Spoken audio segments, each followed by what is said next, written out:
ঠুনকো অজুহাতে ভারতীয় cricket control বোর্ডের নির্দেশে আসন্ন ইন্ডিয়ান প্রিমিয়ার লিগ থেকে বাংলাদেশি পেসার মুস্তাফিজুর রহমানকে ছেড়ে দিয়েছে কলকাতা নাইট রাইডার্স। এ ঘটনায় ভারতীয় ক্রিকেট বোর্ডের ভূমিকার কড়া সমালোচনা করেছেন সাবেক যুব ও ক্রীড়া উপদেষ্টা আসিফ মাহমুদ সজীব ভুঁইয়া। এমন ঘটনায় তীব্র প্রতিক্রিয়া জানিয়ে ৩রা জানুয়ারি শনিবার নিজের ভেরিফাইড ফেসবুক পেজে তিনি এক পোস্ট দেন।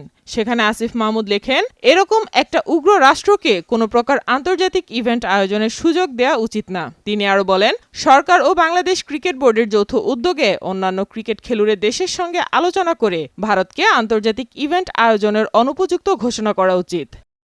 আসিফ মাহমুদ উল্লেখ করেন, ৫ আগস্টের পরও বাংলাদেশে বিভিন্ন ডিসিপ্লিনে একাধিক আন্তর্জাতিক টুর্নামেন্ট অনুষ্ঠিত হয়েছে, যেখানে ভারতীয় ক্রীড়াবিদরা নিরাপদ ও প্রতিযোগিতামূলক পরিবেশে অংশ নিয়েছেন। শুধু আসিফ মাহমুদই নন, ভারতের এমন সিদ্ধান্তে ক্ষোভে ফেটে পড়েছেন বাংলাদেশের ক্রিকেট প্রেমীরাও। তারা সামাজিক যোগাযোগ মাধ্যমগুলোতে ভারতের এমন পক্ষপাতমূলক আচরণের তীব্র নিন্দা জানাচ্ছেন। সাইমা আক্তার, নয়াদিগন্ত।